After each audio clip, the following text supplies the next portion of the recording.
Why was crypto so quick to embrace Andrew Tate? 2022 and its seemingly never-ending bear market wasn't just a bad year for crypto prices, it was also a year to forget for a long list of frauds and heavily leveraged gamblers.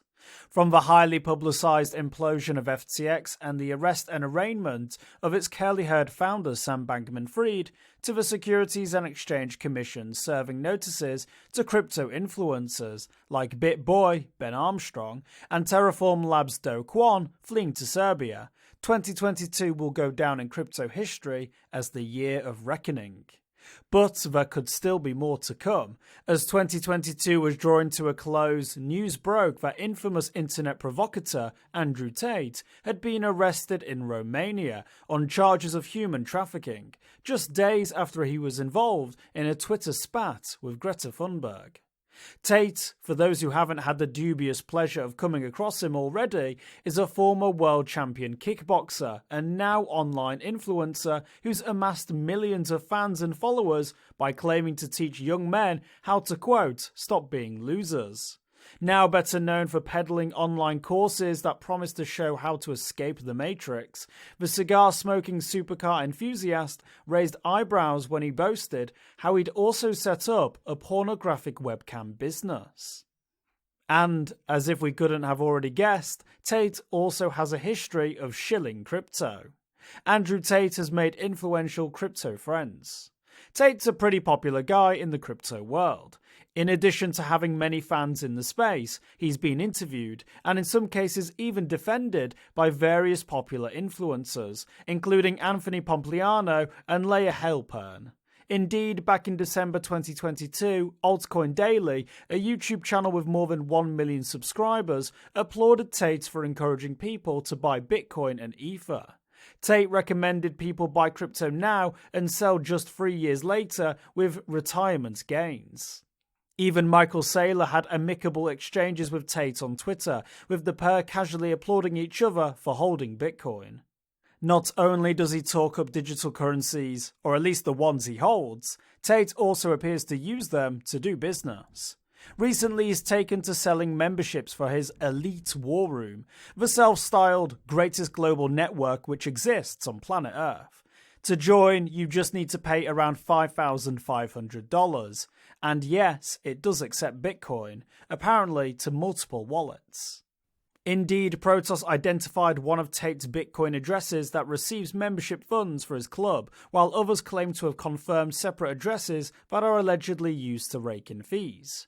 From the wallet identified by Protos, Tate received 113 Bitcoin, worth around $2 million, and his Hustlers University also collects Bitcoin, netting around $11 million in just 1 month.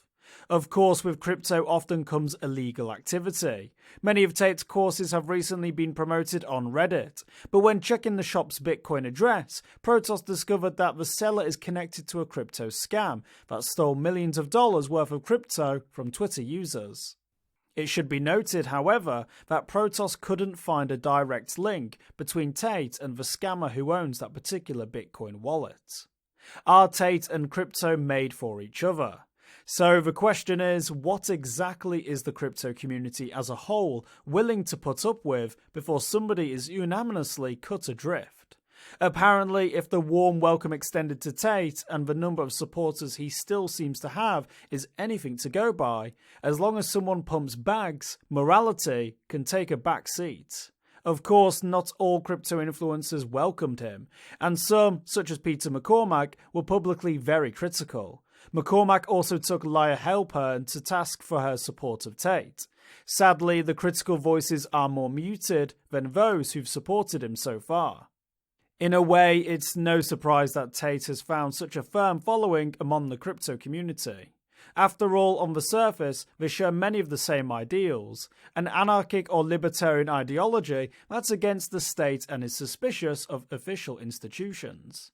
Indeed, Tate makes no secret of his dislike of the authorities and applauds countries like Romania where, quote, corruption is accessible to everyone, end quote.